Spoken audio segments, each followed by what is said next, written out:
Welcome to the Power Podcast. I am Mike Lake in the building with Steve Cash. What's good, bro? Steve Cash Moneybags, aka the Fitness Zaddy, the young vampire. They definitely tell stories about me around the campfire.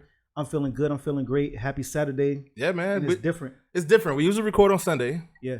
And we had to switch it up because work put some different restrictions on us because of the Rona. It's the Lord's Day anyway. They treating you like a. How they treat you?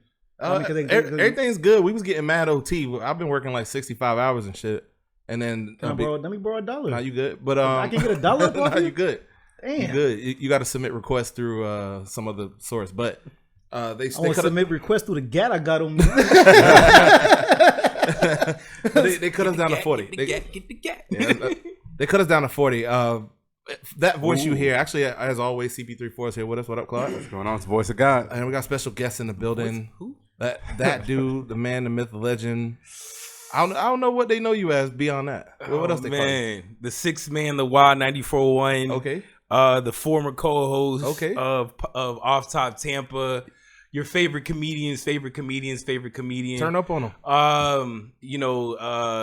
Mr. Nah, I ain't gonna say that one because that's my porn name. I feel like Steve is looking over there because that's too many AKAs. Oh yeah, I got you don't understand, man. Like, yo, the Dreadlock Wonder. Okay. You're one of me. He's one of me. Yeah, you know what I'm saying? The Dreadlock Wonder. Sandra's middle son. Okay. Wallace's clone. Yo, there's too many in these streets I'm known by, but you can call me Cam that dude. So we're gonna sum it all up with Cam that dude.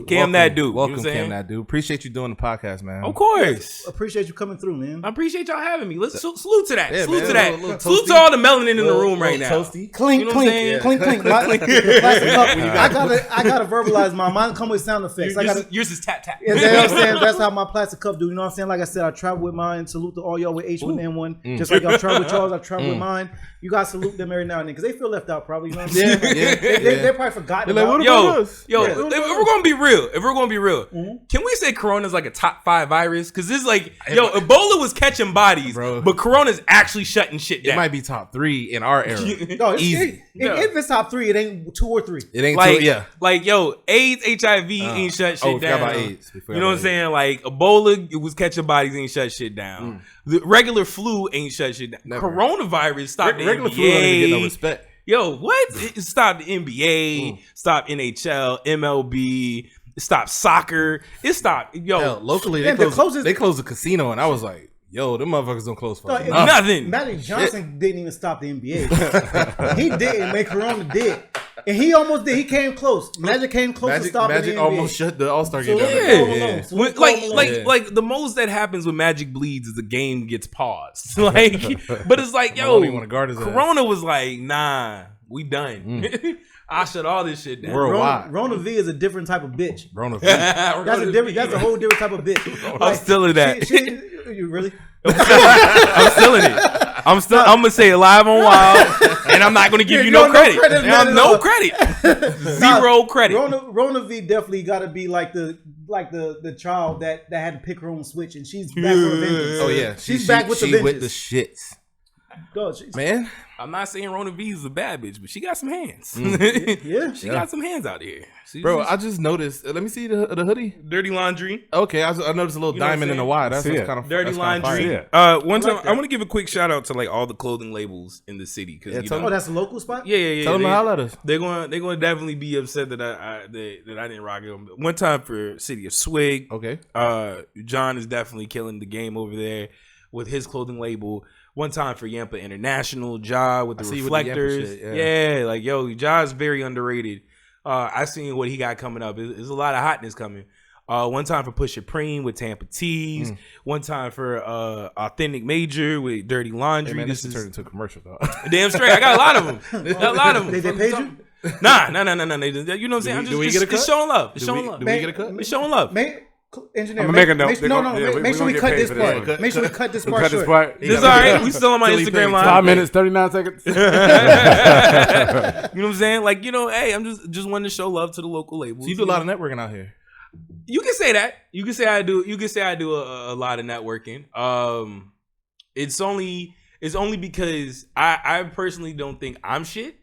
Like, I don't think I'm a very like, to know me is to know that when it comes to the radio game, I'm kind of humble. Yeah. You know what I'm saying? Yeah. When people be like, oh, Cam, you on air, blah, blah, blah. I'm like, bro, I haven't accomplished shit yet. Yeah, you know what I'm saying? You're still trying to get it. Yeah, until I get where I want to get with my goals, I haven't accomplished shit. You're still courting the bitch. Yeah, I'm still. Because when we get the bitch, we usually stop courting. Then I'm giving a fuck. No. I'm definitely an RIP to Mamba, but I'm definitely big Fro Kobe shooting in the gyms. Okay. Yeah, you know what I'm saying. Okay. I'm still working on the craft. Right. I'm still putting up shots after practice, after the game, and stuff like that. Mm-hmm. So yeah, I don't think I'm shit yet. I don't think I'm worth the the salt that was created with me. But people tell me all the time, like, yo, Cam, there's value in you, like, yo, I'm gonna give you, here's the hoodie, wear this, put it out, and Cam, hey, shout me out on the radio, and it's like, oh, okay, I guess there is some value. And I feel you, because everything you said, I feel the exact same. I feel you ain't shit neither, right? Yeah. So I'm you got 2 more jokes where the pour up turns into the turn up. Oh shit! We got 2 more jokes. Turn up. It's the turkey. I flip all this shit over. I don't care if I don't make it. Podcast. I don't care if I don't make it out. I don't care if people got guns. I will flip this shit over. You gotta excuse my man. It's the wild turkey. It's the wild turkey. It's the wild turkey. Okay, wild turkey. Get it to me. You're right. He over there drinking paint thinner, so it's all right. It's fine. So have you, being that you are on the radio, what's the probably like? You probably seen some wild shit. Have you ever had pun intended? Probably if you can, maybe like what's the wildest shit or just one of the wildest shit you might have seen? Like maybe somebody came in with an attitude that day and like on some Birdman and no. Type wild shit. I'm not going to say no name. I'm gonna say names, but I'm not going to say too many names about this one. I mean, because we're going to get loose to the lip here today. I know Mike for a minute. Yeah, man. We go True back. Green Gang. Yeah. What? When you get a chance, YouTube True Green Harlem Shake. I was just about to bring that up. That Harlem Shake vid was funny. And we did that. Yeah, you that Harlem Shake vid was fun as. That was all y'all did. Yeah. I got you.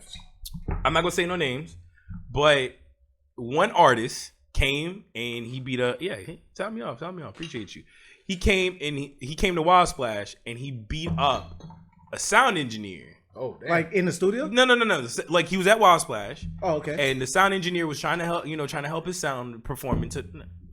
No, okay, chaser. Don't chase nothing. But nah, he beat up the sound engineer that was doing Wild Splash. Mm-hmm. And this is behind the stage shit. I'm not gonna say no names, but the guy was trying to help his sound, and they taped off the area like, yo, nobody's to cross. The sound guy's like, yo, I gotta cross to get to my thing.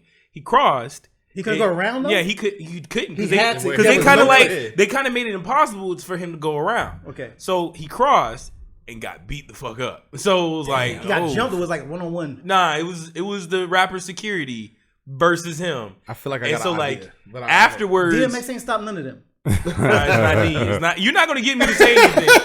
I'll tell you what. I can't believe 50 people did that. Nah, Cam, it wasn't 50. we do have some viewers and listeners that aren't in Tampa. Why don't you explain what Wild Splash is? Wild Splash is a big concert that Wild 94.1 throws every year, every spring. It's like our kickoff. Yes, my hometown. It's like a kickoff to spring to say, hey, spring break's here. Turn up. So we throw it once a year, and we have various artists. Like this last year, I'm gonna talk that shit. Last year, this a couple months ago, don't be humble. Just a couple months ago, we had Roddy Ricch, The Baby, Wale, NLE Choppa, Ruby Rose, Doja Cat. You know what I'm saying? We had a nice little decent lineup in this whole. You know what I'm saying? Something like The Baby ain't put his hands on nobody out there in that show. He behaved himself. He did. Nah, for real. That wasn't the one that taped off. No. That was some years ago. That was some years ago. The guy that beat up the sound engineer was some years ago. And like afterwards, he ended up apologizing to sound engineer. But like, yo, imagine being lumped up and then somebody says, "I'm sorry." Like, nobody gives a fuck. You gotta come up out them pockets. No. But no, like you can't come out the pockets because look at security said, "Hey, do not cross this area." So they blamed him. Yeah, they kicked his ass. They said explicitly for protection of our artists, do not cross this area, or else you gonna get beat the fuck up. And so privilege met, that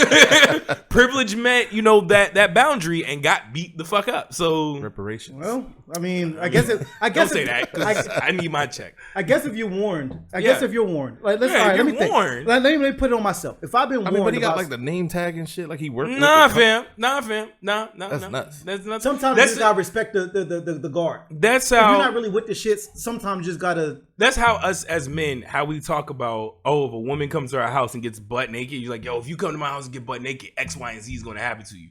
Show and prove. You know what I'm saying? Like how some men be on that Me Too movement shit. Like, yo, yeah. You know what I'm saying? Like, all right, hey, it's cause and effect. You cross this line, we want to effectively beat your ass. Like, and he crossed the line and he effectively got his ass beat. Wait, just so we're clear though. Wait. Just because a woman gets butt naked. Yeah. It's not a green light. It's not a green light. But we can't do that. But you know how it's not a green light. Yes. But you know how like we talk shit. Ain't an invitation. But you if we both butt naked. But I'm saying like you know how like we talk that shit with women. She can still say no. Yeah, she can still say no. She can still say no. But I'm saying you know how we talk that shit as men. How we talk that shit as men. It's like, yo, girl, if you was to come over here, you was like, yo, you do this with this and this is going to happen to you. So it's like, yo, that's exactly what happened. It was like, yo, don't cross the line, and we beating ass. Guess what happened? They crossed the line and got his ass beat. Ball game. That privilege ended quick. Can I? Facts. So that's the wildest. That was a good story. To answer your question, that's the wildest thing that I've seen happen. Steve, Mike, y'all ever go to Wild Splash? Yes. I have never been to Wild Splash. You've never been to Wild Splash? No, I have not. I've been to many Last Damn shows. I love the Last Damn show. For some reason, I never made it out to Wild Splash. I went to so it's at Coachman Park. It's always been at Coachman Park. Facts. And my house is 5 minutes from Coachman Park. So I've actually never been on the other side of the fence. But I used to literally ride my bike down there all the time. So you haven't been to Wild Splash. You visited around the area. You gotta understand. We moved 5 minutes from Coachman Park when I was 9. I would ride my bike at like 11 from my house down there and just chill. And I saw all kinds of things that 11-year-old. I got an education at Wild Splash. What's the wildest shit you seen? Yeah. What's the wildest shit you seen? No, I'm talking about. No. Hey, this ain't my show. I wanted to comment on that. No, but I like. Well, I the times I've been twice, 2, maybe 3 times. 3. I've enjoyed them. Yeah, it's just a wild party. That's it's a big ass party. Pretty much. Honestly, keep it a buck. I didn't really go for the shows because so much shit is happening away. Like you don't have. It's great to see acts. It's great to see a favorite act. I seen DMX. It was cool. Yeah, because I see X performing. That was cool. But really, there's so much other shit happening. We out here. It's a big ass live DJ party with the acts that are actually live. Facts. Like, you know what I'm saying? Facts. But don't get me wrong, it's dope to go. And we preach every single year as a radio station. We preach to people I already know where you're going. To go get your early bird tickets. Get your tickets early. This year was 40. This year, for the regular tickets, it was 40. I think early bird, if I'm not mistaken, because I do like a memory dump on Wild Splash every so often. You have to.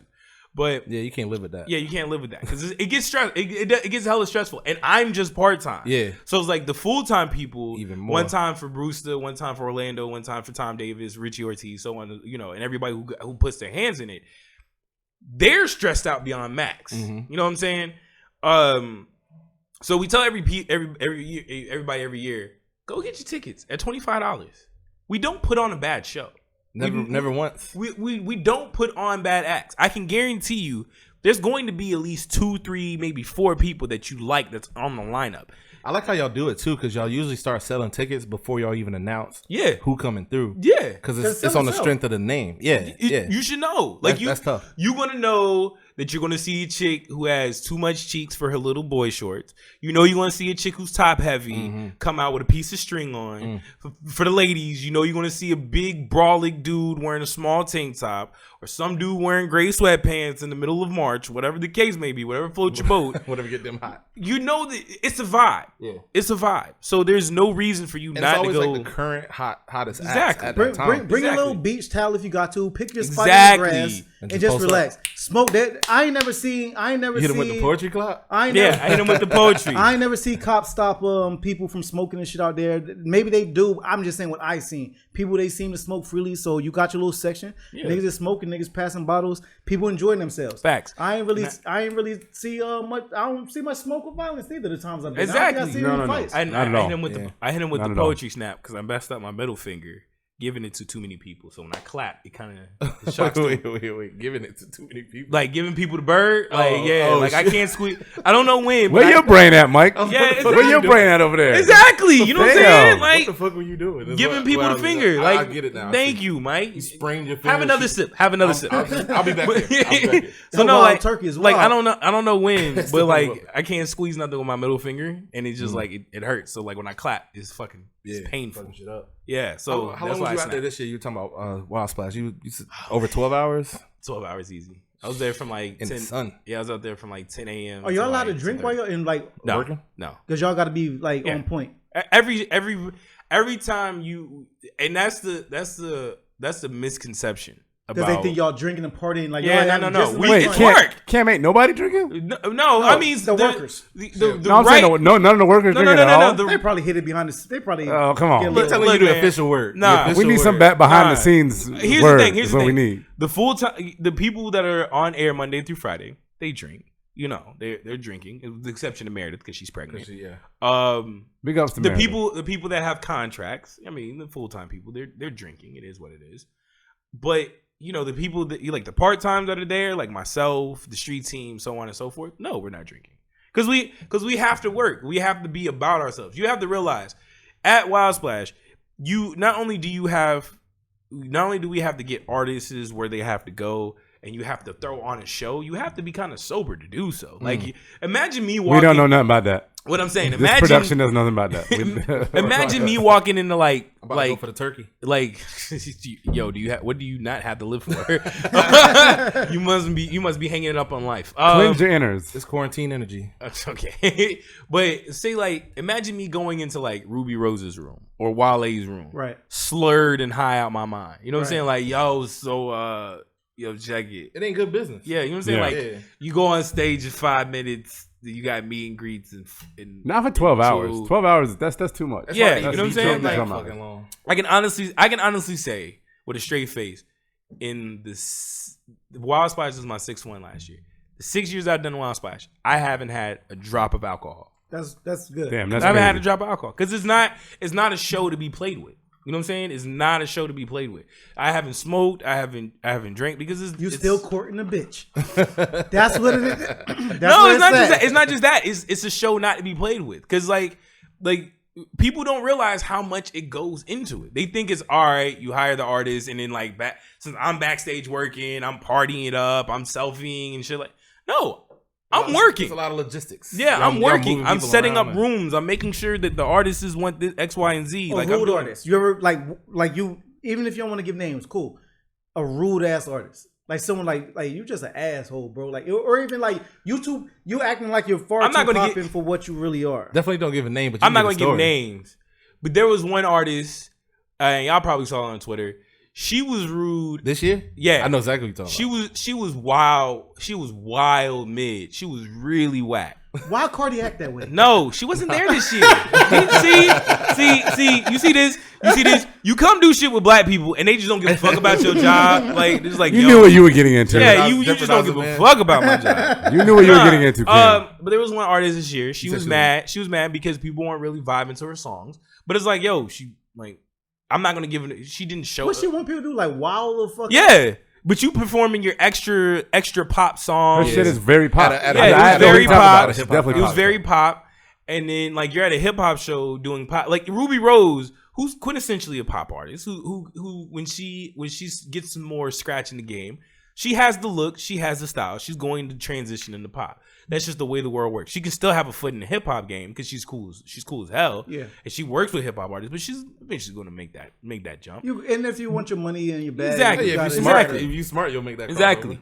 So she went on first, and she performed her tracks, but then like she would do hip hop remixes. She would use like old school beats for her new tracks. And it's like, yo, she read the crowd. She knew what it was. She did different versions of her tracks. Let me get my shit right. So this bigger artist, that is on her first album that thinks that she should be worldwide famous. You have to realize. Text Steve who it is. I'm about to. Yeah. Look, go ahead. Wait, he's finna tell you who it is. But let me get through it. Okay. You have to really look at it. She was a viral artist from a certain challenge, and then she dropped one album, and then thought, hey, since I went viral one time, and now I have a new album, and now all the major artists know me, you guys should just be happy that I'm here instead of putting on a show. Like Ruby Rose, put on a show. NLE Choppa, put on a show. Wale, Roddy Ricch, the baby, put on a show. They was in between tracks, they would get lit with the crowd. They'd be like, yo, some blah blah blah with the crowd. What up, Tampa? And all this. Like, they continually getting people hyped. Yeah. She's just going from track to track to track to track and not doing the in between things and being extra mid. And it's like, yo, who are you? You know what I'm saying? Like, no diss. I know who she is. Y'all know who she is. We might be knowledgeable, but still, she ain't paid dues like that. Don't get me wrong. Like, I vibe out to her music. Yeah. But you don't get mad if, say, like, people who just got hyped off of NLE. People that are hyped to who just got hyped off of NLE Chopper and about to get hyped off of Wale. And you right in the middle. And you not keeping them hyped. It's like, hey guys, I'm here. Yeah, like, like, okay, cool. What, you're here? What about it? I will say, as far, and you may not even answer this because you're not the artist, but I'm gonna answer that. I would think that if you said damn, I forgot the artist's name. You said that pretty much they came with their hip hop sets, like they switched it to Ruby Rose. Ruby.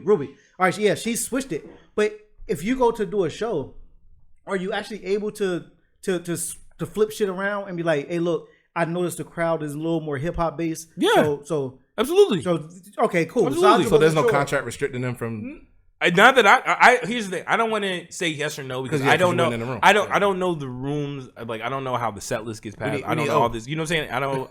I don't know the inner workings of that aspect. Mm-hmm. But what I can tell you is, yo, like, what as an artist, and I might be stupid to this fact, but what stops you in general from stopping your set and doing the freestyle?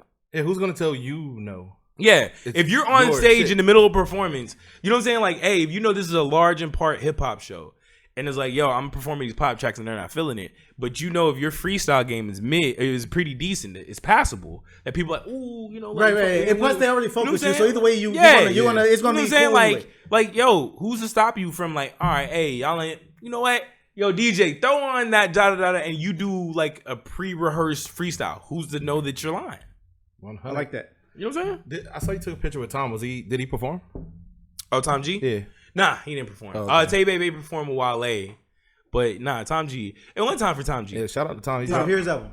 I was gonna ask you that next. What's up? Did you check his album?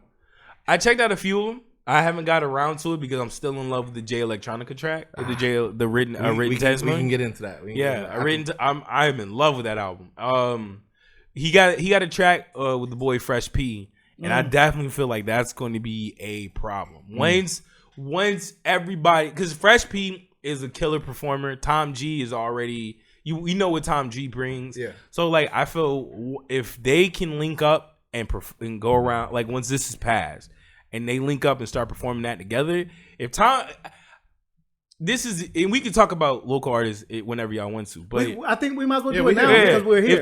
If Tom G, I definitely feel like if Tom G and Fresh P were to link up and do a whole project together, Streets is in trouble.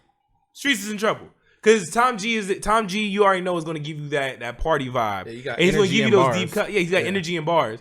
But Fresh P is, and I don't understand, he is very underrated with the bars. Like, he's very underrated with like, people know energy, but if you pay it, people see his performances where he dresses up. Yeah. He dresses up like what's the dude from Medea? The old dude from Medea. He dresses up. Tyler Perry. No, the old dude, bald dude. Mr. Brown. Mr. Brown. He dresses up like Mr. Brown sometimes. He dresses up in band uniforms. So he gives you a whole presentation. Yeah, he gives you a whole presentation. But then also with mixed that with Tom G, like, I feel like they could do something with it. They could really do something with it. Do you think fresh battling helps or hurts what he's trying to do? If he loses, it hurts. You don't think he lost? I've never. Here's the thing. I want him to continue, and this is me personally. I want him to continue and focus on the making craft. Music and performing, because he's starting to. When it comes to artists, it's like taking a picture. Mm-hmm. He has taken his picture. No, not like old school picture. Like he's taking a picture. Mm-hmm. Now he's in the dark room developing. Okay, I'm following. So if he goes to battle, he's gonna if he goes to battle and takes a body bag. If somebody body bags Fresh P in a battle like 03, like they came through one night and just at this point and just washed him. And at this point, you don't think he's been washed. I haven't, but here's the thing, and I'm gonna get to that. Okay, I haven't watched any of his battles because I'm keeping him in my mind as the artist and performer. He is. It's how Joe Budden faced one battle. Hollow. Yeah. It was like, yo, Joe, you up here, but now you coming off of your own individual. Horse, no. Like the way I see it is once you get to that level where you're selling your music, you're selling good music because Fresh P got good music. You're on a throne. You're in a castle that you're building. Mm-hmm. Joe came out of his castle to come into the battlefield with Hollow and lost. Like, in my opinion, some people might say Joe won. Whatever. I'm aware. And so with Fresh, where'd you stand with that, Steve? As far as what? Win or lose? Joe and Hollow. Joe, he definitely lost. Okay. I thought I want to go there because I want you to finish because I was just curious. You don't have to go into it. He lost because he quit. Yeah. So with with Fresh P, he's building his castle right now. Mm-hmm. And for him to come out of his castle and do battles, it's a king that is, going to war out of hobby. I don't think he should try to build his career because he has what some battle rappers don't have. That's good music. Mm-hmm. That is good bars. That is good. That is good stage presence. So I don't watch his, and there's nothing against him. If he sees this later on down the line, yo, Fresh, I love you, but I'm not watching your battles because I'm trying to keep you. I'm keeping you up here on that pedestal. In this pedestal, in your kingdom of where you're at. Because bro, you building right now, Fresh. Let me see, Fresh P. If you looking, you're building a castle right now, bro. With him, between him doing Gasparilla Music Fest, him burning down the ciphers for years, him doing freestyles wherever. Just the guy is amazing. And I feel like only battle rap could hurt him. Okay. Now I love that. Not a lot to gain there. Yeah. Now on the other side of the coin, you ever seen a Fresh battle? No. I'm listening to y'all because y'all putting me on. I was gonna say I had never heard of him until I heard that Tom song. Now on the other side of the coin, in the mentality of what he's doing, he might see himself rocket shipping up and flying up and all that other stuff, and so he might see battle rap as a way of like, yo, people didn't give me a shot in the name association, so I'm gonna come back and extend my hand and give people a shot. Pull people up. And name association. So when my rocket ship comes up, you can have that. Oh, I beat Fresh P in a battle. I'm a better lyricist than him. You should listen to me. Oh, who this person that beat Fresh P? So if he's doing it that way, I have no beef. But me personally, I'm looking at him from an artist and a performer, and the guy is fucking spectacular. There's no two ways about it. There's no way to cut it because there's a lot of people that don't do the things that he does. I agree with you on quite a few things, and then maybe a couple I don't. Where I do agree with you as far as him being in a castle, for that analogy, sure, I do agree with that. Should he be battling? That's where I'm on the fence. I don't really agree or disagree. I agree that he should have battled because he has not been watched yet. Okay. Yet. Yeah. The problem is can run into can meet your match. That's the yet. You can run into your Buster Douglas any day of the week. So you may not want to. You have not been. I've seen all of his battles up to this point, unless it's like something. But I'm also a battle fanatic. Yeah, I got you. He battle under the same name. Yeah. So unless it's something I haven't seen, like maybe whatever of the league, I don't know. But to my knowledge, I believe I'm up on all of his battles. He has not took a clear L. He has not took something to where. But that's the thing, though. You're gambling. You are definitely. That's where I. This is where I agree again. He's gambling with the equity that he's building. You are gambling because these are lesser names, people lower than you, people who are not even putting out music. Yes, you're battling cats that aren't. You're battling battlers. You're not battling cats. You're battling battlers. You're not battling cats that are putting out as much as is not doing as much as you're doing. If he was battling like, all right, Charlie Clips, who's on Wildland, if he was battling up and stop. If he was battling like, DNA and all these, if he was battling those cats, and I'm like, yo, keep battling, bro, keep battling and release him. But it's like, yo, right now he's not. So for me, I say if it was him, if I was his manager, if I was managing him, and I know. And I'm not trying to throw this at his management whatsoever because I know who's managing. And they might be saying what you're about to say. And plus him, man, he gonna do what he want to do. Yeah. He's gonna grab a quick, whatever bug, grab a quick 500, whatever it is for that battle. For me, his management are very, very much hip hop heads. And there's nothing wrong with that. There's nothing wrong. Be very much hip hop heads. But if it was me, I'm like, yo, Fresh. No. Like, yo, let's you just killed Gasparilla Music Fest. Creative Loafing picked you up. The right people are starting to get eyes on you. Leave that alone. You know what I'm saying? Like, like you just got on Tom G's track, who had a very hot year thanks to Duval. And now you are, you know what I'm saying? You put up a great verse on that. You're getting notoriety. You're getting steam in the city the way that people are. Right now during the Rona, let's chill in the lab. Let's build a tape. You know what I'm saying? Let's build a tape. Let's put some verses together. Let's leave the battle rap game alone. But his management, no diss to his management. 0%. They're true hip hop heads. Yeah. So there's like, yo, if you spitting bars, spit bars. But it's like, yo, you're gambling with your money at that point. And it's not house money. It's not house money that you're gambling with. You're gambling with the money that you're earning. Because like the first time you get washed, people are going to be like, yo, Fresh P, the cat that got washed by XYZ. Yeah, like little XYZ. Don't let it be some super unknown. Like who the fuck? You talking about, you know what I'm saying? Like that's because like name a battle rapper that got washed 03 and is still relevant. And we'll wait. We'll wait. It's possible to get 3-0'd and still be okay. Negative. But if it's like what happened to old boy with the chain. Jack Boy? Jack Boy. That's the 03 you don't come back from because you talking about with him and John? Yeah, with John.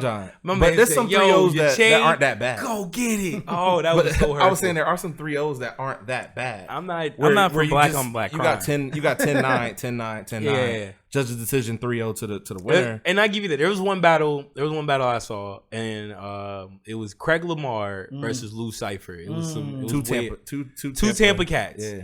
One time for Lou Cypher and Wasted Entertainment, cool. Wasted Talent over there. Both of them cool cats. But in my opinion, Lou washed them 3-0. But it wasn't a wash. It was like Craig came with it. It was a competitive battle. But it was the fact, it was a 3. Like it was like the most. It was the closest 3-0 I've ever seen in my life. Yeah. You know what I'm saying? I've seen a lot of them. You ever seen someone named Fred Ease battle both of them? Freddie? Fred Ease. Oh, Fred Ease? No, I haven't seen Fred Ease. Well, he battled both of them. He battled Lou and he battled Craig in ETD. Lou is real nice. Lou is nice when he cares. I like Lou. I like Lou. Lou is nice when he cares. Lou is so down to earth, but the video game bars is something you got to deal with. Oh my gosh, that shit hard. I like that shit. Yo, Lou is real nice when he cares. And there's times that I want Lou to care more. Yeah. Well, I want exactly. He show up nonchalant most times. Lou Cypher. Which obviously Lucifer, the play on Lucifer is amazing. That's fire. Yeah, fire. That's fire out the gate. Yeah, that's fire. That's fire. No, it's the joke. Don't even ask me how. Fire. Don't even ask me how. Don't ask you how because you don't know. Him and all the cats at Wasted Talent, Baby J Allure, Kingpin, all the people over at Wasted Talent, when they actually care, they are dangerous. They're dangerous. I can agree. Matter of fact, I'll bet drinking money. Them cats at times when they care are undefeated. They're unstoppable. They're nice, but they have to care. You know what I'm saying? Like when they show up, it's like Lou travels a lot. Yeah. That's Lou. He might that might be the maybe downside of like I do this a lot. Like so I'm getting what I want from it. But if I would cared more. Now I'm not gonna lie. I would definitely show up and probably even host if Fresh P or Lou called me up and was like, yo, I want to battle the other. If those two lock if Lou Cypher and Fresh P wanted to battle in a freestyle battle, and I know this is contradictory and it's hypocritical of everything I just said about Fresh P, but don't battle. Oh, but if you battle this guy, but if you're gonna battle, I'm there. If you're gonna battle, if Fresh P and Lou Cypher went 10 toes down, 3 rounds, I would not only try to host that. I would not only try to be there. I would try to host that. I know they kind of your boys, but who y'all got? Ooh. Just off the. That's the reason I would go see it, because I don't know who I'd pick. No, I don't like if there was money up, I'd pick Lou. But if it was like, yo, the title of Tampa, I'd pick Fresh. Cause Lou is not really, you know what I'm saying? Like if it's like, yo, it's winner take all, no second place purse. Lou don't need that title. He good. As long as he beating Zelda. I don't know if Lou, if you're putting up something that Lou cares about, yeah. I would edge out Lou. But if it's just like, yo, the title of Tampa, who's the best battle rapper in Tampa, I gotta go Fresh. What about you, Steve? Because Fresh I literally agree in full. Like, yeah, because Fresh is gonna show up round after round after round, and that's what's gonna cause Lou to lose. Because Lou first round, it's not gonna give a fuck. But if P gives him that business in the first round, then Lou's gonna show up second and third, but it's already too late because what if 3-2? Yeah, exactly. What if Lou come in start to finish with the fuck to give? I think it'll be too late. If Lou walked in, because if we're gonna be real about battle rap, it's not really freestyle. So it's not freestyle. You come prep. You have to come prep. I don't.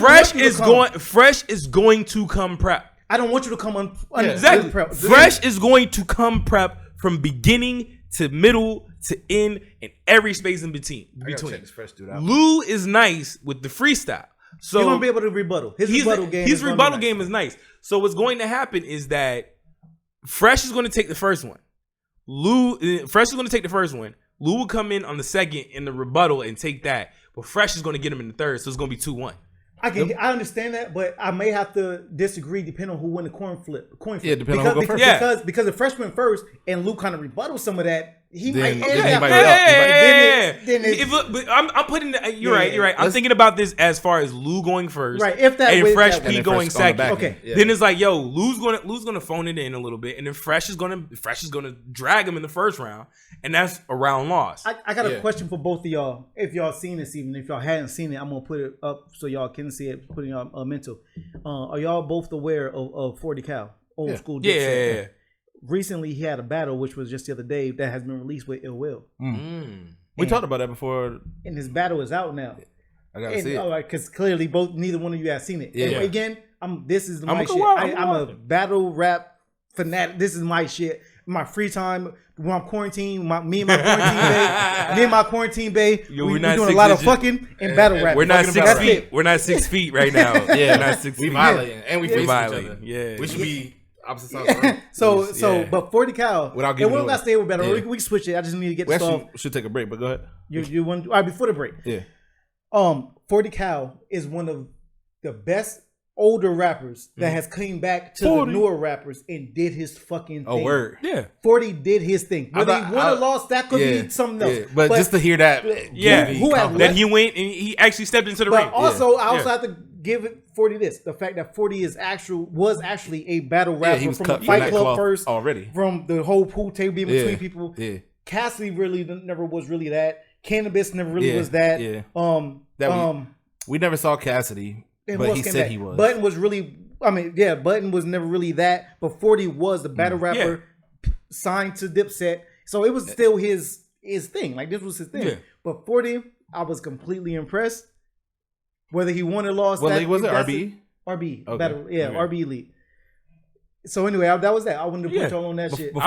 Before we break, I want to ask: did you ever want to battle rap? You seem like really into the shits. I know. Steve thought about it. Here's the thing. He got some bars written down somewhere. I'm gonna tell you this now. Look at the smile. I'm gonna tell you this now.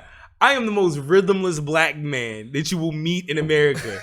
I might have you beat. I got in the radio. Y'all should have a rhythmless contest. I got in the radio. I got in the radio because I can't rap. Okay. I can't sing. I damn sure can't dance. But you don't need to beat the nah, for the acapella. Nah, one was can that do something you got to deal with? Negative. All right, man. I Negative. just wanted to ask real quick. You ain't even had me make a fool. I'm sorry they set you up though. I say, hey yo, get him. No. It's too late. It's too late. You here? I got Cam on Cam. Ooh. Big shot. No, you don't know. I'm done. I'm letting you have it. Because I ain't got shit. I'm from Memphis. We roast. I'm like, bro, if you get your big head, little nigga. The way he looked down into his drink. Because I was ready to check him. The answer was in the bottom of the drink. No. Here's the thing. I'm from Memphis. I say this, and I'm almost as bad as people from New York. Because if you have a conversation with me, I always remind you that I'm from Memphis, Tennessee. Yeah. It's like your favorite thing to and say. the reason I say that is because if you go to Memphis and you was to talk shit about somebody, they is on your neck all day. We don't have roasting. You know, I know you're fired because he bent his wrist. We don't have some. Everybody in the South calls it roasting. In Memphis, we call it checking or play in the dozens. We used to call it chewing. I don't know why. Yo, play the dozen. It's all the same. It's roasting, chewing, whatever. But in Memphis, we call it checking. And I guarantee you, nobody can check it. All right, let's talk on the back. Let's come back from the break. We'll talk about some check-in and then we'll get into your comedy shit. It's the Pour Up Podcast. Thanks for drinking with us.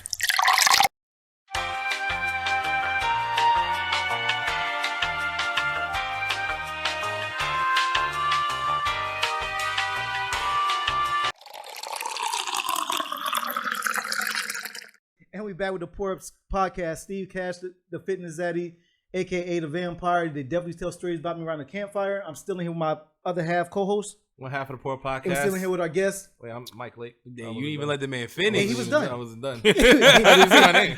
Mr. Six Man, Mr. Your favorite comedian's favorite comedian.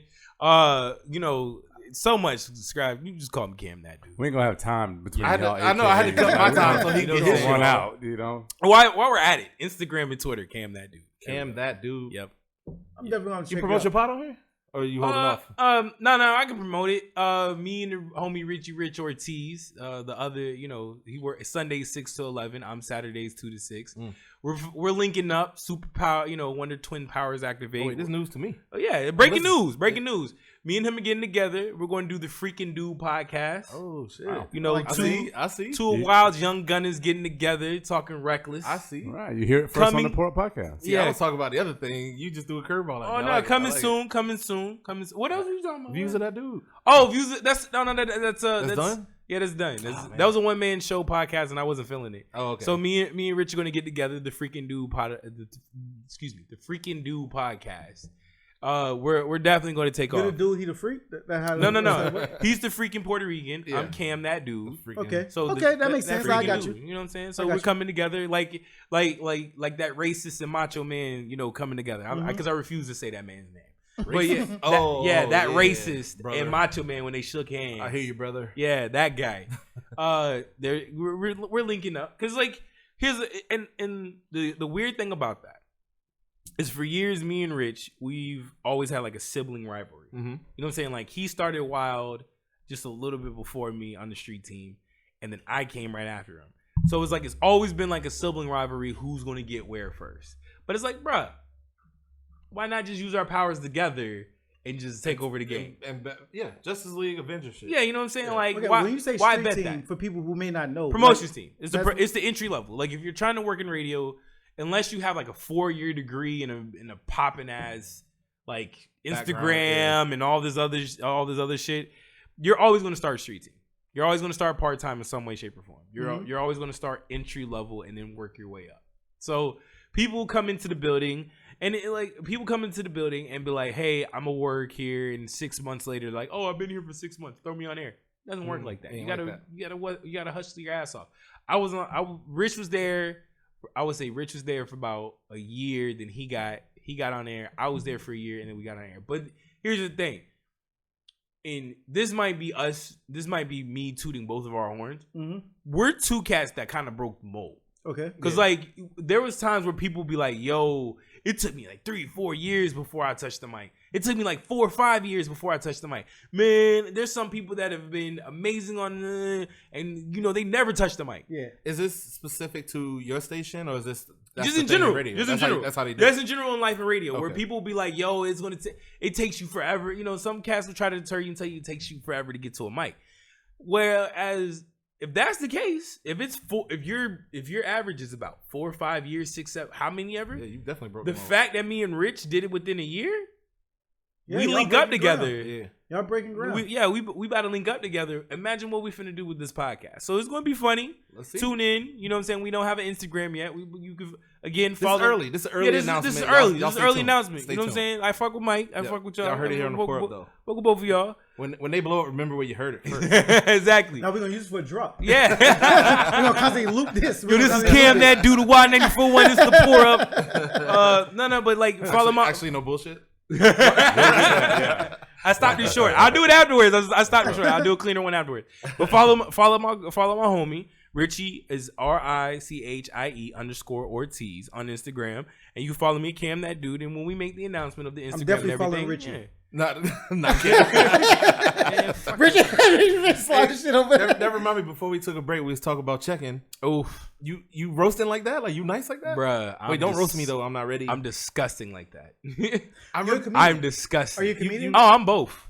I'm a hood comedian and I'm a stand-up comedian. Shit. I'm disgusting. That's awesome. That's a good distinction. I am disgusting. Have you ever done a show and got like heckled? I wish. I'm waiting for the day. Isn't that a comedian's dream? No, it's not. It's that. Here's the thing. I'm gonna heckle at the next show. No. Me and Steve go show. Don't do that. Don't do that to yourself. I'm gonna be way in the back where you can Don't see. do. Oh no. No. I don't care. My lobbing shot game is nice. My all around game when it comes to checking is out this world. I'm nice. I'm waiting for the day that I run into DC Young Fly and we can have it out. Cause I used to watch his videos. I'm like, bro. You can I can eat it. I can eat this man. Before we leave, I want to hear a black joke I never heard before, but I'm gonna throw that up to you. Before we leave, I yeah, don't just have a black. like I have a joke, but I don't have a. Oh, I'm so black. Yeah, like I got you. Look at me, man. I'm dark skinned. Usually niggas go for the easy shit. So you right now? Right, I got you. Off the cuff. I got you right now, bro. You so man going on. God. Hold on, let me get it. I gotta get in my Memphis. You hear the Memphis? It comes out of Memphis. It comes immediately. Man, you so black, you like an unlocked character in 2K. All right. All right. Boom. Okay. See? All right. Or like, man, you so black, you like. I said one. I said one. You got him in We his take bag. on. I said one. You got him in his I bag. said one. Take Hey, on. All right. I'm But from I'm West saying- Tampa too, though. I can get with you. Nah, but you I don't can't. want to on air. You can't. I think I can. I'm gonna tell you this now. I love people from Tampa, but y'all can. There's nobody that can. And this is my city in general. Nobody can go 10 toes down with anybody from Memphis. Period. Period. I can't debate that with you, but I'll let you get it. Yo, you might call me a city boy in this bitch. Period. Like, because nobody can. Because here's the thing: in Memphis, in Memphis, it's one of those things. Like, bro, like we come off the block doing this. It's a form of communication. Like, it's like, it's a type thing when somebody's doing good. Like, what up, man? We see you. Oh, you got the icy white on, don't you gotta it? bring them down a little You know what I'm bit. saying? Like, it's a humbling thing. What would you describe them with the same thing? West Tampa Boys and Girls Club. Right. You can't let them. We roast We used to say shit that used to be borderline. Like, yo, what's up? like, oh, you got a problem. Well, we got a problem. See, no, I think what you're describing, honestly, from my perspective, it's not a city thing, a state thing. It's in our community. Yeah. This is how we. Oh yeah, it's a community. It's how we community do each other. But it's like, but I'm gonna tell you now, the veracity of what is said, the ferociousness of what is said. You might be biased. Yeah, Steve. No. Hey, so I think it's a Southern thing too, though, because like Steve, Mike, you West Tampa. Yeah. You kind of. I hate to say this, you inner city West Tampa type thing. I'm from Clearwater, but my family's very Southern, like Alabama, Southern type thing. My grandma would roast us. You know what I'm saying? Like you walk in your grandma's house and she's. But what I'm saying is, she's roasting you. Yeah, type I think thing, that's I think that's more of it's a culture or a culture. Black people, we laugh and struggle through a lot of shit. I think it's only part of it. You gotta bring niggas that back down a little bit, but it's all love. The reason I give Memphis the leg up on any city, as far as not just bias, but like some of the funniest jokes I've ever heard came from Memphis. One cat told, I remember it being my sophomore year in high school. Sophomore year in high school. One cat told another dude, "What up, man? With your night vision masturbating in the closet head ass." It was like, what? Where did that come from? He was like, yo, even the teachers were giving the student the business. Like, okay. Yo, like I use this joke now, but I heard it from a teacher who told a student. He's like, "Oh, you checking, ain't it?" You still a lot of material. You still a lot of material. Damn straight I do. Check your comedy tape. Yo, no, I don't steal when it comes to stand up. Or do I? No, but for, what I'm saying is not to look at the camera. But what I'm saying is, I heard like this one. I borrowed one time for Mr. Crowder. Because one student was checking Mr. Crowder. Mr. Crowder was like, "Oh, you checking? What up, man? That's why your mama drawers look like hot wing paper." And I was like, "Wait, what? What does that even mean? How am I thinking of hot wing paper?" Exactly. See, that's the point of Memphis. We say shit that makes you think like, the fuck? What is that? You gotta go do some research and come back. What? Hey, why you roasting so hard? Like, how checking so hard? As you and then like I heard it years later with Corey Holcomb on stage. I was like, nah, I heard that from Mr. Crowder first. Corey a funny dude though. Yeah, Corey Holcomb's a funny dude. But when I heard it from him, I was like, nah, Mr. Crowder said that first in my like third period programming class. Corey, you know what I'm saying? Like, and I'm not accusing him of stealing, but I'm saying like, what if Mr. Crowder stole it from Corey? I'm just throwing that out. Either or. I'm just saying, like, Memphis guys, we say a lot of funny shit. So it's like that's why I give a leg up to my city, man. Like that 2K shit was good. I'm a little mad about it. See, because it's that shit. Because if you got, I'm kidding. But here's a step down. Here's a step down. When people got mad on the block when you checked them, they got you. It's like, what up, man? You mad, ain't it? You better cry, ain't it? Oh, they may even get in the car and cry. Oh, cry, baby ass. Get your wah head ass on somewhere. You know what I'm saying? Like, yo, and if you try to fight over checking, you getting beat the fuck up because everybody that was part of the circle is gonna beat you the fuck up. I think that we should all check Mike right now. Steve, you got a black joke for me? No, don't try to check. Don't try to check me. I got one. I let Cam get off. He looked for the answers again. I let Cam get off because he was a joke. Mike, I got one for you. I let Cam get off because he was joking. Can I get off real quick? If you try to get your shit off, I'm on your ass. Can I get off? If you can get your shit off, but I'm on your ass. I'm giving it to you. Understand? Hold on, real quick. Mike, you so black, you drink water and piss coffee. Wow. I never heard that shit. I have heard that. I've heard that. That's your black ass. I've heard that. That is funny. I've heard almost every black joke. But a better one would be like, "What up, Mike?" A better one would be like, "What up, man? Mike? What up, Mike? What up, Mike? What up, man? Mike, you so black. When you take a bath, gas prices go down." Black boy. You know what I'm saying? That's Memphis shit. See, that was good, Claude. This shit was old. Whatever. But I was just saying, like that's. And I'm diet Memphis. Let me I'm diet. I'm not born and raised. I'm not born and raised. Everyone's turning into a roasting Mike show. What up, man? You gotta get the main. You ain't getting the main right. I'm smashing your mom. See, that's how not how it goes. I fucked it up. That's not how it do. That's how you get swung on. That's how you get swung on. I'm not gonna lie to you. Especially when it's true. You probably get shot. Okay, my bad. Oh yeah, I told him that. My bad. Get that shit off. We've been doing that since Memphis, we don't play. We don't play about mamas. We might have a mama joker too, but max is 2. Are y'all done with the shits? Yeah, we're done. I'm done. I'm done, Mike. I want the record to stand. No, you don't need for apology. I want the record to stand. I didn't mean it. Them niggas No, you didn't. I want the record to stand that I didn't give you a black joke, and y'all two just passed Corona. We did. Okay, true. Damn. But who had it? I mean, Memphis. Somebody. There's only like 5 cases in Memphis in like 45 years. But back to it. Yeah. It's not a comedian's wish to get heckled. I've had conversations with some comedians where they have a routine and they want to stick with it. Right. They want to stick as close to the routine. So when somebody heckles, it throws them off their game that they can't get to the routine. Excuse me. I'm trying not to burp into the mic. Now do your thing. But some comedians, they have a routine. They want to stick to the routine. Because for the larger part, when you do an open mic, you only get 5 minutes. Okay. So in that 5 minutes, you have a routine. You want to stick to it, and you got to call it a tight 5, right? Yeah, it's a tight 5. You got to stick to it. You got to hit it. Me, on the other hand, I wish for a day that somebody dumbass heckles me. I'm like, I'm like, sir.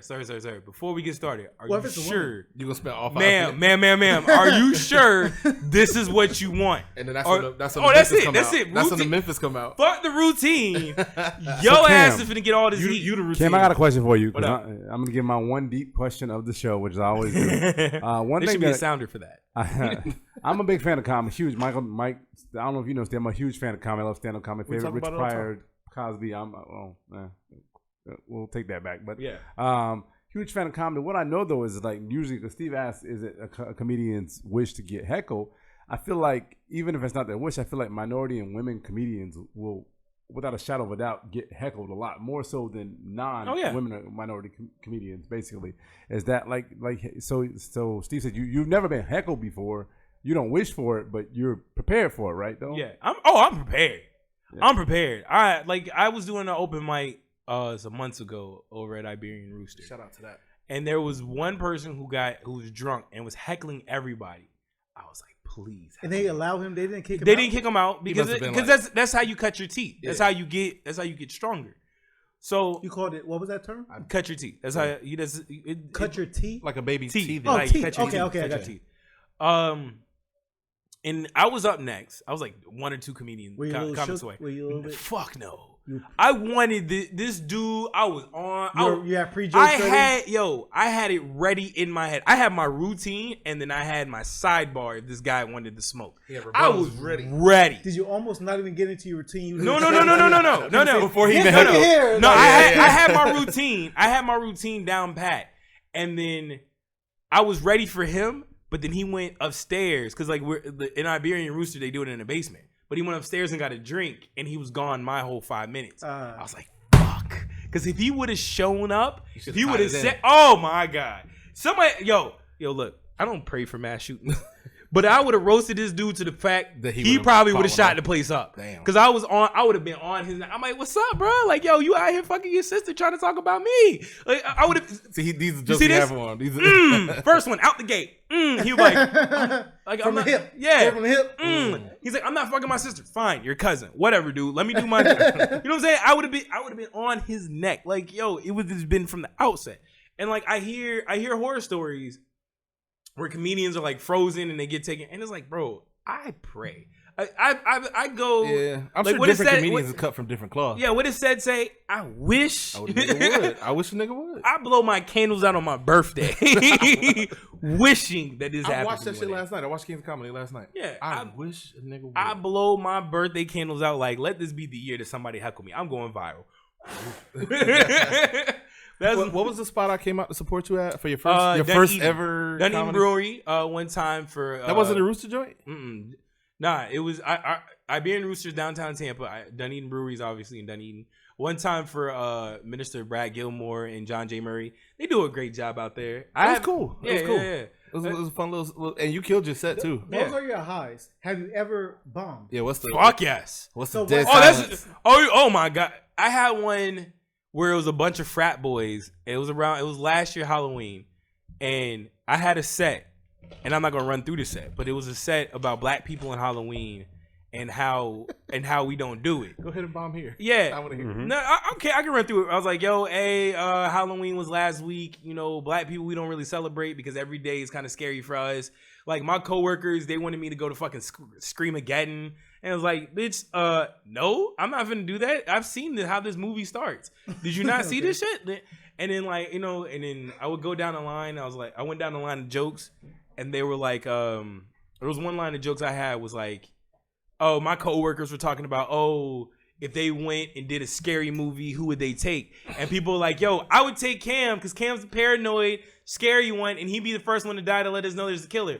I was like, bitch, you wrong, because I wouldn't come. I would be the person that's like, yo, that's in the cafeteria when you talking about, hey, Cam, we got a cabin in the woods. Would you like to come? Nah, that's crazy. You got a cabin in the woods for the weekend? That's crazy. I got overtime this weekend that I got to go do. That's crazy. And then when you come back Monday talking about, Kim, everybody's dead. I'm like, yo, word? Could have told you that shit was going to happen. Yo, that shit's crazy, bro. Oh, but damn. Joe's dead too? People weren't laughing. Like, so how do you handle when you bomb? You just go through it. Fight through. You just fight through. You just get through your routine. You fight through. Does it fuck with your mental? Because that wasn't that good, by the way. That premise was a little. I didn't do the full routine, you gray hair bastard. See, that's why.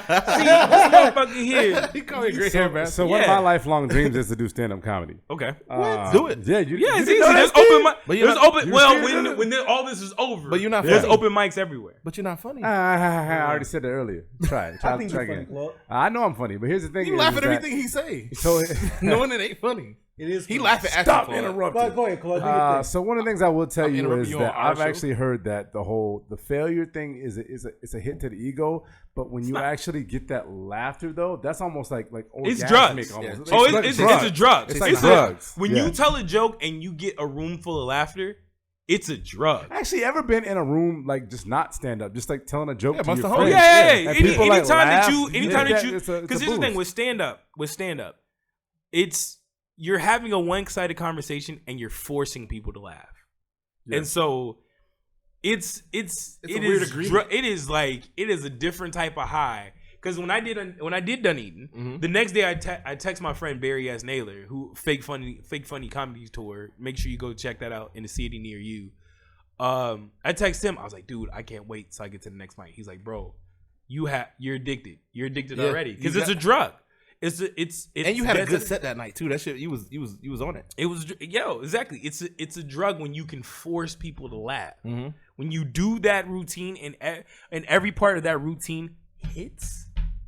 Because like myself, I challenge myself. Like I heard some more one time say, "Yo, every time you come see me, I don't do the same routine twice." And I kind of challenged myself not to do the same routine. Yeah. So the routine that you saw that night, you didn't do again. I've never done again. Because you even posted it. Where do you pull? I post them on YouTube. No. He pulled. Pull them? Just everyday life. What he think? Okay. Everyday life. Like my first one was about age. It was like, yo, I'm so old. You're like, I'm to the age now where villains in movies make sense. Like, Ra's al Ghul, he wanted to change Gotham. He wanted to evenly distribute the money because people were too rich. That makes sense. Joker wanted to burn down. He was a reply to Batman. Fucking the Wicked Witch of the West. She made complete sense. If some podunk Midwest bitch dropped the house on my sister too and stole her shoes, bitch, I'd be pissed too. There have been drug movies that have started for less over somebody stealing shoes. Are you fucking kidding me? Liam Neeson has taken down whole drug cartels because somebody kidnapped his sister, and you gonna be mad because somebody, you know what I'm saying? Like I would be pissed off if somebody dropped the house on my sister. Though.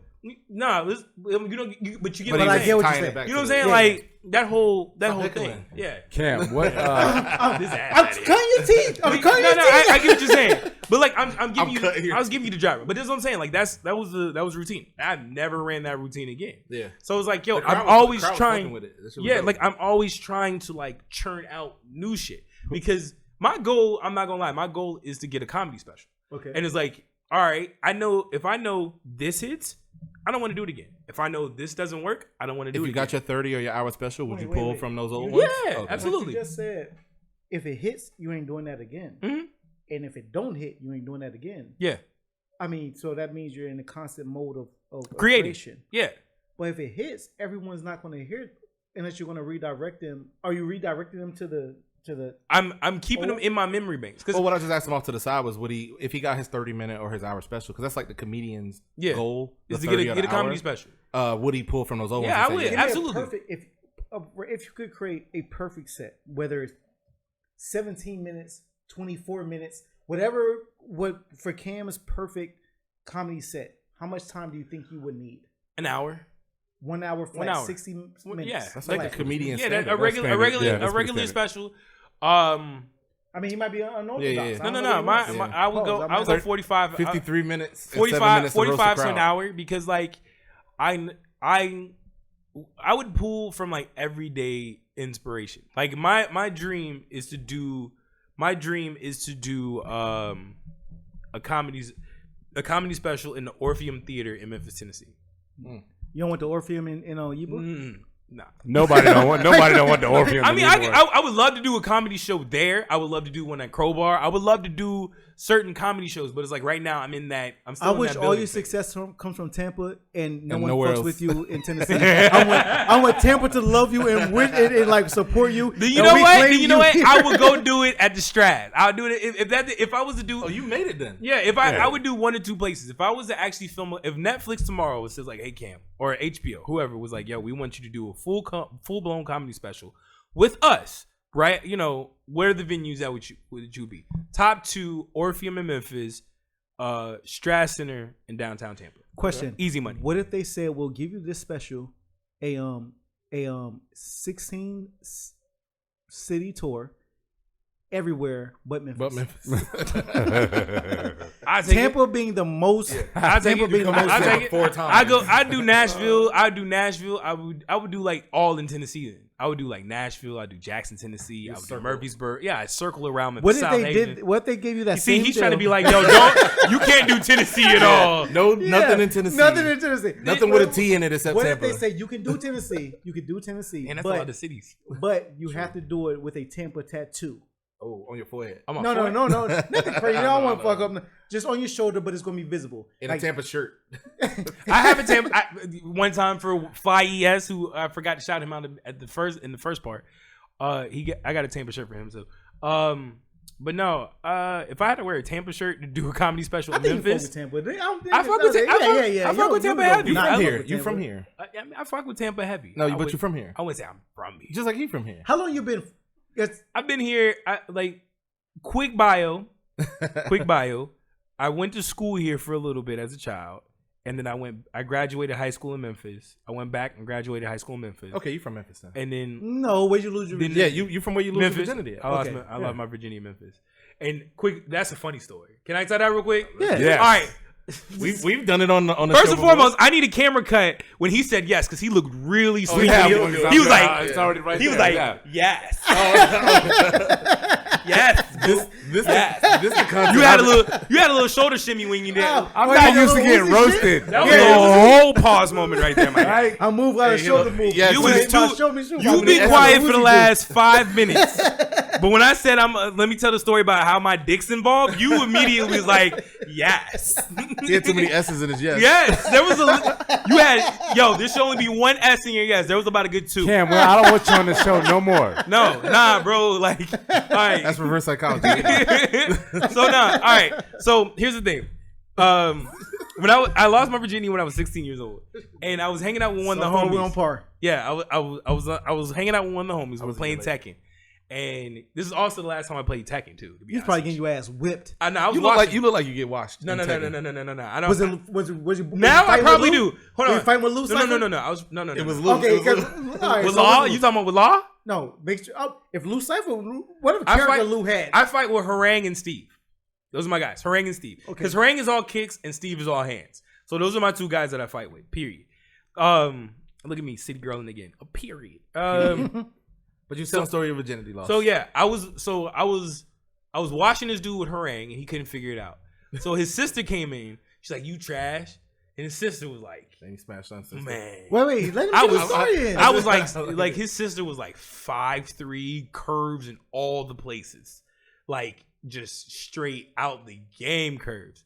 So I'm watching him in Tekken, and like he's like, "Bro, you cheating? Look, my A button ain't working." You know the hood excuse.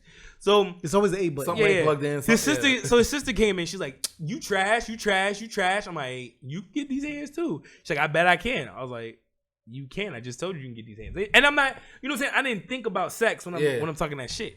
I'm thinking about Tekken. You focus on games. Yeah, I've been there. So all of a sudden, she hops on the sticks and she gets one off, and I get one off.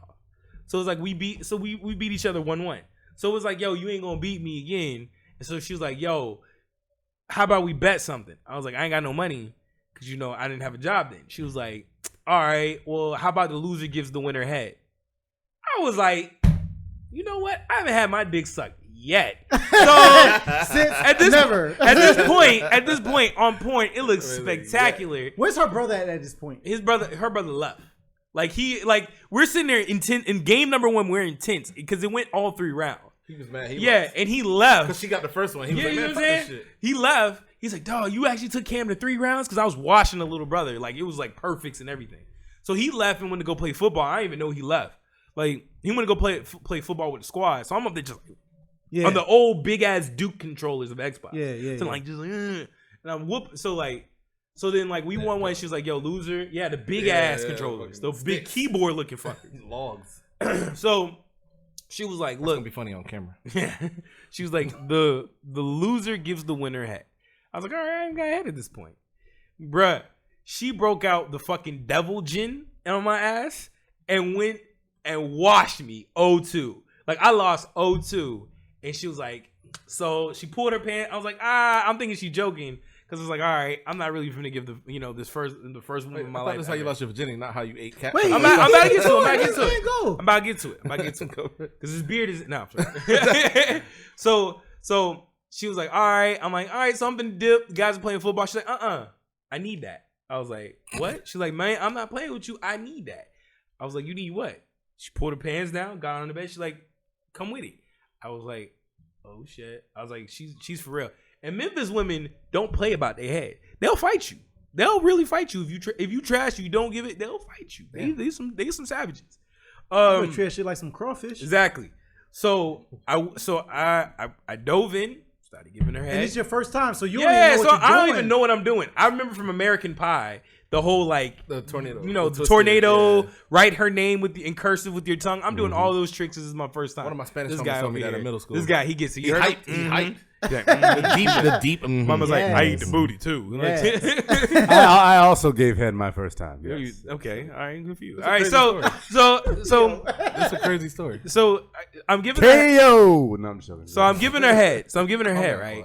And she's like, boy, you know what you're doing. So I'm like, all right. Wait, I'm sorry, real quick. Let me pause you. You're 16. How old is she?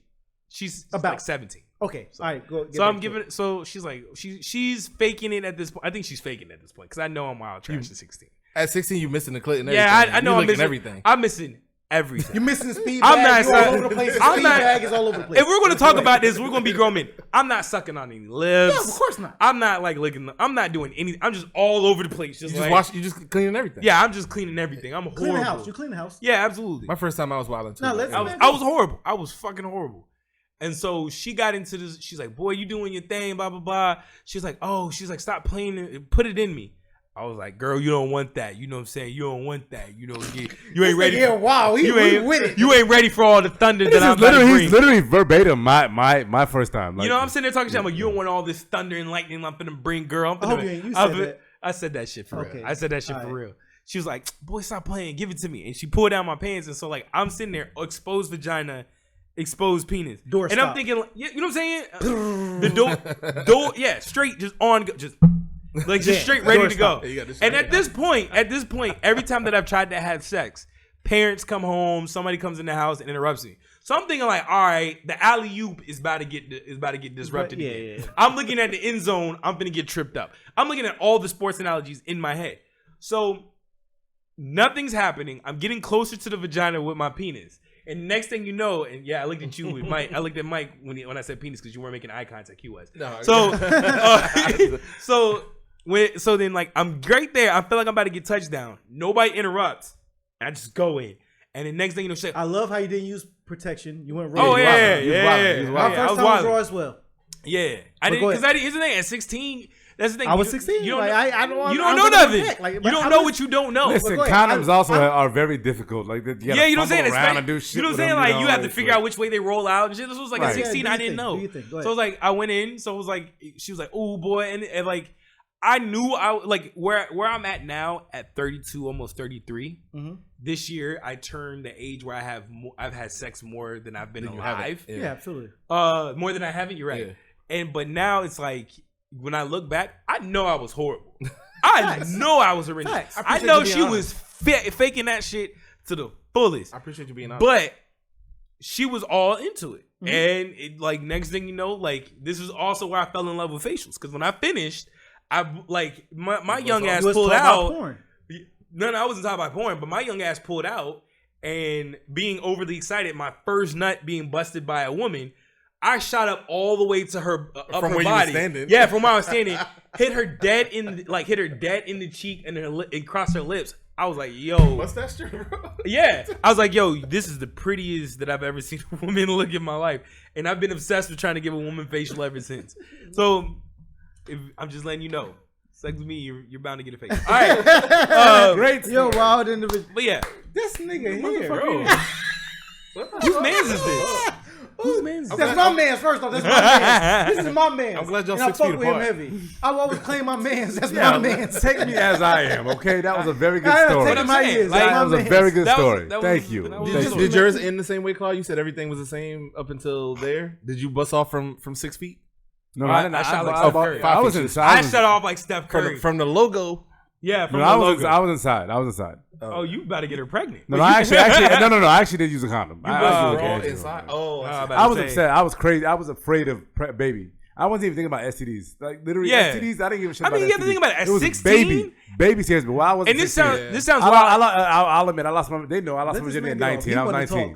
Let him talk. Okay, 19. But I'm saying like the first time you have sex. Wait, your 16-year-old story was your 19-year-old story? Yes, Michael. We've had this discussion before. Yeah, Mike's a bastard for that one. But I'm saying you are a bastard. But I'm saying, but then all day, I had to get one back. But I'm saying you have to realize from that window from like 16 to 21, nobody really gives a fuck about STDs. Yeah, the biggest 21 is when it's like the baby scares. Yeah, babies. But you're also talking to two guys that at 18 and 19 had a baby. Okay, but I'm saying like you was 18. But I'm saying like I was 19. At 20, I was almost 20. But I'm saying like at 21 is like when the professional training wheels come off because that's when STDs are in the game. That's when AIDS. Bitches got bodies. Yeah, this is when like she got bodies. She went to college. Fucking everybody she fucked. You know what I'm saying? Like now I gotta start to factor like this one chick had sex with these 6 dudes and they're back to y'all ever got a call? Nah. Wait, what? A call. A call of what? Hey, so I went to the doctor. No. Never once. Y'all have never gotten a call. I never had an STD scare or a pregnancy. Like an STD, like a call, an STD call. Like hey, I went to the doctor. They said maybe. I've never had I've had a call about pregnancy, but I've never had a call about STD scare. I'm not revealing more about myself. Here's the thing. Let's circle to the pregnancy. That's your man's. Here's the thing. Quick story. I had a pregnancy scare with a chick whose face I came on. That shit was so funny to me. Oh, she wildin'. Yeah, she was like, "Oh, the baby's yours." And she was. This is when I moved back. This is when I moved here to Tampa. And she was calling me. She was like, "Oh, I'm pregnant. The baby might be yours." I was like, "How's the baby mine when I painted your face?" Even her friends were calling me like, "Cam, baby looks nothing like you. Like, there's not a feature of that." Nigga, that's my baby. If you saw me, look, that was back in my phase when you have to slay a couple dragons to get to a princess. Yeah. So that was a dragon. So if you got a baby by one of my dragons, congratulations. Hey, sometimes you gotta grab them dragons. Somebody got the dragons. You gotta slay a couple. That was my favorite fate. My dad told me that. He's like, "Yo, sometimes you gotta slay a couple dragons to get to the princess." Facts. So I was like, "Your dad's a smart man." And I agree with that. I agree with that to the fullest. Thank you. I agree with that. Corona was just passed. Nah, but pass it to your pops. That handshake is not from you. You gotta give it to your pops. When I go back to Memphis, I give it. Yeah, like, yo, hey, pour up podcast. Steve said, shake your hand. Are you still doing comedy shit? Not as much as I like. Mm-hmm. I've kind of like. Weren't you hosting like a comedy? I was. Things happen. Venues move. People don't show up. So on and so forth. So it was like we kind of quashed on that one. I'm hoping by the end of this year and after everything passed to like I said, go to like a Crowbar, go to Crowbar, what up? Crowbar, to go to Orpheum and host the comedy show there. Mm-hmm. Host like a dive bar comedy show. Maybe Clark can get up. You do a set, Clark? I would do a set. I told you, it's my dream. It's my dream to do it. I got to work myself up to it because the laughter, I'm all about that. But the failure will probably make me want to like quit my job and become a hermit. But here's the thing. I'm gonna tell you this now. Doing stand up, some things are hit that you don't think hit, and some things hit that you don't. Cam, I got a question for you though. Thank you for that. But who are your comedic influences? Oh man. I'll tell you mine, but I'll let you think. I'll tell you mine. Ready to go. Ask a question and answer. Well, I'm not giving him time to think while I tell him what mine are. Mine are obviously the greats. I'm a big fan of Pryor. Richard. I'm a big fan. Mike knows. I'm a big fan of Cosby, even though he's a fucking whatever he is. His on the court shit, not his off the court shit. Eddie. Wow. I'm a trifecta. I'm a Eddie, Cosby, and a Pryor. Okay. For me, my influences are more local than, because once you start doing stand up, you start visiting the scene. There's people that influence you more than people that you watch from far. But my favorites is Mac, DL, because like DL because I love the heckler aspect. Boy, DL was roasting the crowd. Yeah, we met DL. DL's a dope one. Bernie's a dope one. And then Chappelle, Pryor, Murphy, old school Cosby. So hold on, damn, there's one more. Oh, Martin's a good one. Martin's a great one. Martin's a great one. Hannibal Buress before he got Bill Cosby fucked up was a good one. Hannibal's nice. Yeah, Hannibal's real nice. Hannibal didn't get Bill Cosby fucked up. No, he did. Because nobody gave a fuck about those cases or the statute of limitations until he stepped on stage. He was like, "Yo, Google Bill Cosby rape, it's more Googleable than Hannibal Buress. And he got on stage and he was kind of like he was roasting himself. Yeah, he was kind of roasting himself, but he was trying to get notoriety, and that kind of like got Bill fucked up. And I'm not gonna get into the whole Bill situation because I'm on the other side that defends Bill because I feel like I feel like we prosecute Bill by today's standards of rape, and then what it was as 70s. Steve, I think we talked about this a couple episodes ago. That's why we did. So because when you back then, Quaaludes was the party droid, bro. What you want me to do? It was, and there's a lot of timing issues. There's a lot of he was about to buy ABC at the time. There's a lot of women that recanted. There's shady shit. We're not. I don't want to get too much into it because you know the Bill Cosby. Yeah, because I ain't trying to fuck up my career right now. Bill Cosby podcast. But like, if we're talking back to the comedian club question about people who influence me. There's locally. Nice pivot. I get more. Thank you. I'm somewhat of a professional. I'm empty, but No, get the wild turkey. Can't have my job. Pap. Oh, that was pap. That's a different kind of cup. For me, influences come more locally. There's Matthew Jackson. He's Matthew Carter. Shannon Kelly. There's JJ Curry, Jay Legend, Cam Bertrand. The list goes on. Yeah, so on and so forth. And I'm forgetting so many different local comedians that influence me because it's like I see their stage presence and I see like sometimes they take shots at themselves before they make shots of their own. So local comedians, there's a lot of local comedians, especially the Tampa Bay comedian scene. Tariq Lewis, Barry S. Naylor, who I mentioned earlier. There's so many of local comedians that influence me more than the rich and famous ones because you spend more time with them than you obviously do with the rich and famous ones. Makes sense. Dope shit, man. Dope shit. Thank you. I was gonna ask you, and I appreciate your influences and all the comedy. All this wrap up shit. He knows wrap up. I'm not rapping them shit. He knows wrap up, but you two don't know wrap up. I knew what you was doing. I've been ignoring you for like 12 episodes. Ignoring me. We using all 16 minutes. 12 episodes. But no, because we got more shit to get into. We only get Cam for right now. He could come back another time. You open welcome. I don't know. Open welcome. But what I was going to ask you. So Cam might be a friend of the show. Yeah, he is a friend of the show. He might be. Yeah, I know what you're saying. I didn't mean to undercut you, but I'm getting a little drunk. This is Wild Turkey. Me too. That's why I stayed away from it. I realized it when I was just talking. That's why I'm staying away from it. But thank you for your comedy influences. But we're gonna get a little bit into what you're listening to right now because this is a hip hop podcast. That's what we do here. Not exclusively hip hop, but we talk about hip hop centric comedy. Yeah. I heard you say you listened to the J-Elect. I'm still listening to J-Elect. Talk to us about it. That J-Elect. We didn't read it, but we reviewed it. No, that J-Elect is fire. Like I'm listening to J-Elect. I'm old, so I still listen to like Dedication to Lil Wayne. Okay. That's in the you rotation. old, but you younger than us. Yeah. I listen to More About Nothing Wale. That was a tough ass album. It was. I'm listening to. Wait, the album about nothing or More About More About Nothing? I like the album about nothing. No. The mixtape was crazy. Mixtape was crazy. Makes you want to hug black women. Nah. Every Wale album makes you want to hug. Yeah, it does. But More About Nothing. Mixtape Wale. We don't have to pit them against each other. They're both tough. Mixtape Wale is better than album Wale. Let's get into it. I don't want to derail. Let's more so new. Yeah. I don't want to derail. My bad. But you seem like more so new. I listen to J-Elect. I'm still listening to Mac. I'm still making my way through Mac Miller's circles. Taking your time. Yeah, I'm taking my time with it because Mac. That's one rapper that I'm kind of sad that did pass away because he was potentially going to be I say it now. Mac is the best rap artist in the game. He was the best rap artist, and the reason I say that is because on your joint and you wildin'. Nah, because here's the thing. M is an amazing lyricist, but Mac is funny he went right to M. Oh, best white rapper. Yeah, he's the best white rap artist. There we go. That's what I'm saying. That's what I meant. He's the best white rap artist to me because M is an amazing lyricist, but Mac is better. If albums were movies, I would go watch the Mac Miller album movie before I watch the Eminem joint. If that makes sense. Like, you know what I'm saying? Like, if albums were movies, if say like every single, I agree. I think I agree. If they all came visual, if audio was visual, and this just sounds really crazy because I've been drinking. You think Mac got more to offer than Eminem? Yeah, because I feel like Mac Miller's albums are more Oscar worthy than Eminem's fucking Netflix fighting movies and shit like that. You know what I'm saying?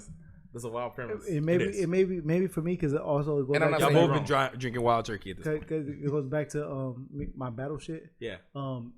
Mac did not have half the battles in wars that M had. That again, I agree. That's what I'm saying. M is the better lyricist, and I gotta give stock to where it kind of defrauds what I'm saying. But I gotta agree with Gucci. Gucci said it best. I've never been in a car where somebody's been saying like, "Yo, put that Eminem on." I work in radio, and nobody ever texts in to say, "Yo, play that Lose Yourself, dog." You know what I'm saying? Nobody even Lose Yourself is trash. Nobody says, "Hey, play that Love You Lie." Yo, play that. Fair. Hold on. Nobody says, "Play that Love You Lie." Nobody says, "Hey, play My Name Is." Nobody ever texts in for Eminem. There's people that still text in for 10 times platinum frequently. That's not fair. People fuck with him. I ain't saying that. People fuck. No, I agree with you, but to say it's not fair. Yeah, it's a skewed argument. You started it's it off a skewed argument, in a skewed argument. But it is a skewed argument. But what I'm saying, remember what my quote was. Mac was the better artist. He wasn't the better rapper. He was the better artist. What was your quote? Oh, in the battle format. Yeah, M is a better lyricist and better rap. M is a better rapper and better lyricist. But if I'm talking about from production, so you both are right. If I'm talking the full circle, okay, making the album, Hamster will. Making the full album, and then having lyrical content, then having something you can vibe to. Mac was better than M. M is a better rapper, better lyricist. But Mac never gave you the same album twice. There's been times where M has given you the same from a formula. Yes. Yeah, M gives you the same album where it's like, all right, my last album. I know my last album wasn't all that great, but you know this is it. I promise. I listened to Kamikaze, and that's when I was like, yo, I'm never going to listen to M again because M was like, yo, I get it. The last album wasn't all that great. I wasn't all that great. But fuck Charlamagne and Joe Budden for saying my last album wasn't great. Even though I'm saying my last album wasn't great. But fuck Joe Budden and Charlamagne for saying my last album wasn't great. How dare they? And then fuck all these mumble rappers in the game. But I own a radio station with Shade 405 and I still kind of played the mumble rappers. But fuck the mumble rappers that are making me money. So it was like, what are you saying? Whereas with Mac, it's like, yo, I go through things. I deal with depression. I deal with anxiety. I deal with popping pills. I deal with losing Ariana. Mm-hmm. He conveys a message where M is like, fuck everybody that thought my last album was trash. Even though I know my last album was trash. Even though these new rappers suck. But I played this Revival. Kamikaze wasn't trash. Revival was trash. Kamikaze was. Kamikaze was tough. Kamikaze was tough. Yes or no? I'm gonna drop one thing in fuck that. Run the booster. One time for my man Gats. Boost the crime rate. Hashtag boost the crime rate, man. When it runs out, it runs out. Yeah. Kendrick Lamar, To Pimp a Butterfly. We could actually wait. Good Kid, Mad City was better. Wait. I don't want to cut y'all off. Good Kid, Mad City was better because it was. Hold it for real quick because let's book in this. Do me a favor, shout your shit out, and we'll come back on the back end with bonus footage because the video's ending, Steven. Okay. Jesus. As always, do you want the YouTube video to end on the cutoff when it goes blank? I ain't say nothing. You put your hands to the side because you ain't understand the production side. All right. We can do bonus audios coming up. He was right. Cam that dude. He ain't right about shit. Go ahead. Cam on Instagram, Twitter. Cam that dude. My photography page. Views of that dude. The freaking dude The freaking dude podcast coming very soon. So follow my co-host Richie_Ortiz. For the latest updates. We're going to have an Instagram page very, very soon. You have any shows coming up? I've had no, I don't have any shows. What's going on in the world? No, I don't have any. Your comedy show. No, we don't even know when the world's going to resume. Don't interrupt shit, Clyde. What the fuck? Like, no, man, we don't know when's been. At the time that we made this coronavirus, I have to chime in. They don't let me At the time that this was made, coronavirus was the thing. We shouldn't even. No, I don't even one-on-one wild turkey over this. You guys are drinking one-on-one. Hey, let's be clear. Yeah. I am Mike Late, the Support Podcast. Thank y'all for tuning in, Steve Cash Money Bags, aka the Fitness Daddy, aka Vampire. They definitely tell stories about your boy around the campfire. Yep. I don't know how much time we got left, but I'm still popping shit because we coming back on the back end. Before y'all audio only. We coming back audio only on the back end. Thank you for having me. Thank you for having me. Thank you, sir, for coming.